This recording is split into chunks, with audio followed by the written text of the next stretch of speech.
And there that goes. And there this goes. All right. Not funny. Trigger warning. As we had in the beginning of the program, I want to head on out on this one. This one's actually been in, you know how you're on the private owned social media, when you're scrolling, they have a feature you can use called save. And then you can go back and look at stuff that you saved. And that's like how I make my personal show notes these days, because I barely have time to go searchifying on the Yahoo or Google. All right, I barely have time for it. But so this one's been backed up in my saved for a while, because I save multiple things a day, every day. So let's see, does this have a date stamp on it? So yeah, this is from December 25th, because this is what I was doing Christmas morning, was reading this story. So we're going over to Utah, all right? And this information's coming from CNN. And an individual named Lauren McCluskey was both concerned and frustrated when she called Salt Lake City police on October 19th. All right, a convicted sex offender of whom she had met just a month earlier was continually harassing her after she ended their short relationship. But police at the University of Utah, where she was a student, were not doing enough to put a stop to it. She said in a call to 911, she said, quote, "I'm worried because I've been working with the campus police at the U, and last Saturday I reported and I haven't gotten an update." End quote. She continues saying, "They haven't updated or done anything." End quote. That 911 call and one other from McCluskey were obtained by CNN just days after a review of the case from the Utah Department of Public Safety examined what could have been done differently to prevent her death. Okay. Yeah. So it's sort of it's that dismissive misogyny. Right. Hey, you're being hysterical. Right. All right. Hey, calm down. Hey, all he is a convicted sex offender. Mm-hmm. He wouldn't hurt anybody. He's just offensive. Yes. You know. I actually was like looking this up as you were reading, because I was like, didn't we it was a different one we covered where something like that happened, where she kept saying, trying to get the restraining order, and police were like, hasn't done anything violent enough yet, and she's dead now. But yes. Mm-hmm. Yeah, he did it now. We can lock him up now, you know. But if I don't see enough dead broads, I don't fucking believe it over here, these fucking guys. Right. All right, so, the, McCluskey, a 21-year-old University of Utah senior and track athlete, was shot and killed by that harasser, a 37-year-old individual, Melvin Rowland, and this was on October 22nd, officials say. Rowland, a convicted sex offender who had spent more than a decade in prison. So he did something like, yeah. So he went to prison after he was already older than she was now. Yeah. All right. So more of a decade in prison. Killed himself hours later after a police chase. All right. The review of the killing, murder, I'd say, found that University of Utah officers did not know how to look up criminal background or parole information. I'm sorry, the Holmes couldn't what? A review of the killing found that the University of Utah officers did not know how to look up criminal background or parole information. What exactly the fuck do they get paid to do? Oh, to rape, kill, take naps. We know that. Hide evidence. Plant evidence. Destroy evidence. Smoke evidence. Oh man, that's one that should be in everyone's soundboard. When they when they had the reefer and then they called 911 saying they think they're dying. I'm dying. I think we overdosed on, what the fuck was it, edibles? I think so. Brownies. They stole someone's reefer brownies. Yeah.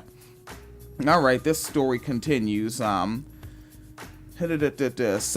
they don't know how to do that. All right. And this information came from KUTV. And the review also found that Mr. Rowland had been released on parole 3 separate times and had violated his parole and returned to prison twice. The university said that these issues were more system-wide and not related to any individual wrongdoing or mistakes. Blame the system that we're not going to change, not the people in there. Right, not the people in there. Right, it's the system's fault. She's still dead, though. So... America is Pizzagate. But Pizzagate's not real. McAmerica is. It continues. Yeah. Here is a quote from the university. The review team's report identified gaps in training, awareness, and enforcement of certain policies rather than lapses in individual performance. So wouldn't that be people who left the gaps? That's the thing, though. But then also it's like, what kind of apathetic ass lazy motherfuckers did you hire? Where if they say, I don't actually know how to look up someone's back, maybe I should learn. Maybe. If my job is to be a campus police officer, I should learn how to do background checks. It might come in handy, maybe. Nope. Or, it's the system's fault. Whatever. And it's funny, because remember, it says that's a quote from the university. So the system said it's the system's fault. Yeah. That's like when your computer says, I fucked up. I don't know what happened. You want to send a report? Right? It always says that. It crashed. I don't know if you want to send a report. That the system fucked up to the system? Go tell the system that the system fucked up. Outstanding. Parents disagree with review conclusion. McCluskey and Rowland met at a bar in September and dated for about a month until McCluskey learned he had a criminal conviction and had lied about his age and name. The review said she ended the relationship on October 9th. What up? Does that still count as dating? You don't know his real name, you don't know his real age, and you don't know his criminal history because he lied. But, like, are you really dating that person at that point? Because you don't really know nothing about, like, that's not like a consensual, like, we're in a relationship because you're fucking lying about everything. Is that really, like, dating? No, she was being scammed. I was gonna say groomed, but also scammed. Groomed? Yeah. Oh, he wasn't. Yeah. You know what? Yeah. Yeah, it was a grooming. That's what I personally think it was. Like, if I were to comment on this. You just did comment on this. Oh, it's a good thing I was there to say that. This nigga. You're pretty neat. Thank you. This shit continues. This is that shit, man. Like, this is like, this is why I be looking at my like, ooh. Yeah, I know. Yeah. I know. I saw his face. I saw it. All right, let's fucking continue. You motherfucker don't look. All right. October 9th, according to grooming. Over the course of the next 2 weeks, she called campus police a number of times to report harassing messages as well as an attempted extortion. She told police she sent $1,000 to an account in hopes of keeping compromising photos of her private, according to the review. And let's just say it. Let's just fucking say it. Because folks may have noticed we reacted to something. As I was scrolling up, we saw that this was a black man. Yeah. That this Roland is a black man.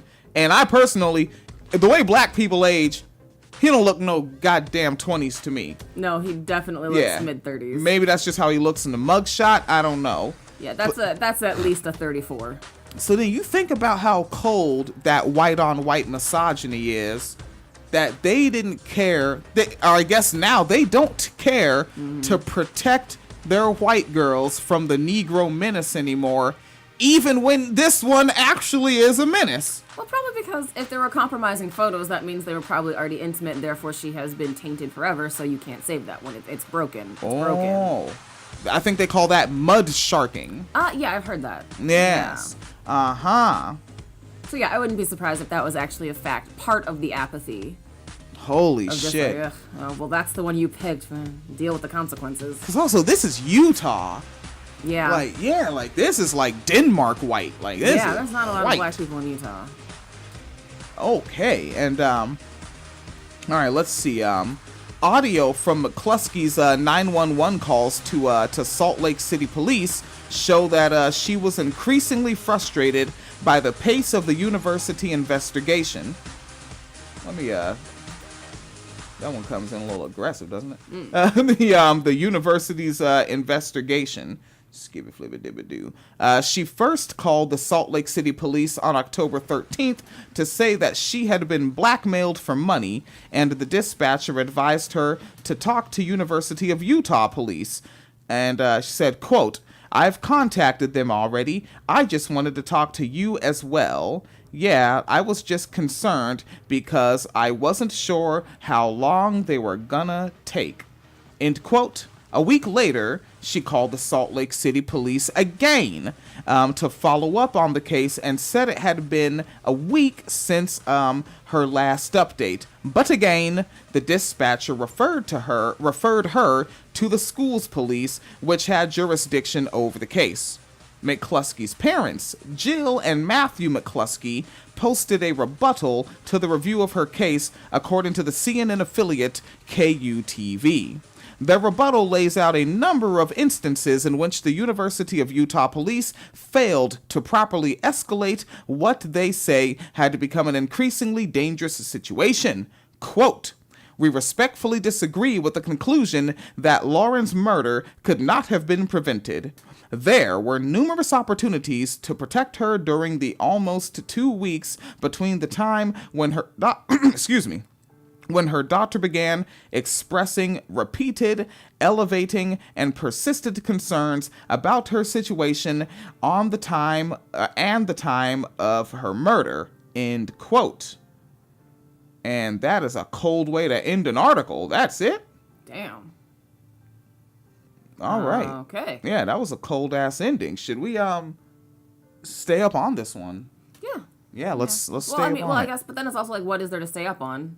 Right, yeah. The system said the system fucked up. She's dead, he's dead, everybody's dead, and the system said the system is the problem. If her parents have private investigator money, that's the only way this story continues. But private investigate what? The system? Yo, America is fucked up. Y'all niggas wonder I'm not a patriot, nigga. Fuck that. I don't like this thing. All right, so and let that be that. Mm-hmm. So this little short that you heard, some of you may have just heard this as a short on YouTube or in just pure audio podcast form, but it will be stitched into the end of a full episode of The Wine Cellar. Yes. With all of these that we did on this date. Yes. So the shorts will be out there and the long form. You can take your pick of which is your best way to do it. That's going to be 2019 Wine Cellaring. There's going to be shorts more so than long form episodes. And on Sundays, we hope to do like interview free thought conversations with folks. Mm-hmm. Yeah. Folks that write books, articles, whatnot. Yeah. Who's that nigga? The Swamp Commie? Yes. I want the Swamp Commie on. Swamp Commie and the drone? It's fucking hard. Yeah, if the drone can make it to... Which one's the one in Florida? Swamp Commie. The Swamp Commie. Yeah, the drone's gangster too. I'm not gonna front. The Swamp Commie is gangsterer. Gangsterer. Yeah. That's not even a fucking word, nigga. Uh-huh. Gangsterer. Yep. Okay. When I hear the way it's said and I see the way it's spelled, baloney shouldn't be a word. So gangsterer is a word. Because the thing is, it's a chefing thing. It's when real niggas are chefing because they're gangsterers of the pot. You see? You see how that works? Gangsters. Nothing works like that. Nothing works like that. All right. That is your full-length Wine Cellar. Please be as safe as possible wherever you are.